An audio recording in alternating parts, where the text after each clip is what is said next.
America Iran యుద్ధం అత్యంత కీలక దశకు చేరుకుంది.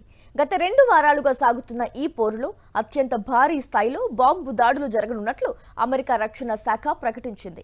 మరోవైపు వ్యూహాత్మకంగా కీలకమైన స్ట్రెయిట్ ఆఫ్ హార్ముజ్ ను తిరిగి స్వాధీనం చేసుకునేందుకు రంగం సిద్ధం చేసింది. Watch this latest developments. Pentagon వేదికగా జరిగిన విలేకరుల సమావేశంలో రక్షణ కార్యదర్శి Pete Hegseth, joint chiefs of staff chairman general Dan Caine కీలక ప్రకటనలు చేశారు. ఈ యుద్ధం ప్రారంభమైన తర్వాత అత్యంత తీవ్రమైన బాంబు దాడులు జరగనున్నాయని అధికారులు తెలిపారు. ఇప్పటివరకు ఇజ్రాయెల్, అమెరికా బలగాలు కలిసి ఇరాన్లోని 15,000కు పైగా లక్ష్యాలను ధ్వంసం చేసినట్లు వెల్లడించారు. ఇరాన్ సైనిక సామర్థ్యం కనుమరుగైందని, ఒకప్పటి ఆధునిక సైన్యం ఇప్పుడు పోరాట పటిమను కోల్పోయిందని హెగ్సెత్ పేర్కొన్నారు. ఇరాన్ నౌకాదళాన్ని నాశనం చేయటమే తమ ప్రాథమిక లక్ష్యమని ఆయన స్పష్టం చేశారు. ఇరాన్ హర్మూజ్ జలసంధిలో మైన్లను అమర్చి రాకపోకలను అడ్డుకుంటోంది. అయితే ఇరాన్ మైన్లను అమర్చే సామర్థ్యాన్ని దెబ్బతీయటమే లక్ష్యంగా ప్రస్తుతం దాడులు కొనసాగుతున్నాయి.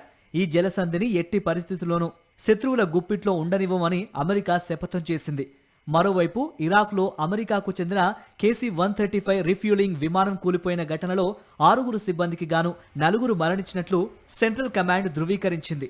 అధ్యక్షుడు ట్రంప్ ఈ యుద్ధం గమనాన్ని నిర్దేశిస్తున్నారని, సరైన సమయంలో సరైన నిర్ణయం తీసుకుంటారని అధికారులు చెబుతున్నారు. యుద్ధం ముగింపుపై భిన్న వాదనలు వినిపిస్తున్నప్పటికీ నేటి కైనెటిక్ ఫైర్స్ ఇరాన్ను మరింత ఆత్మరక్షణలో పడేస్తాయని విశ్లేషకులు భావిస్తున్నారు.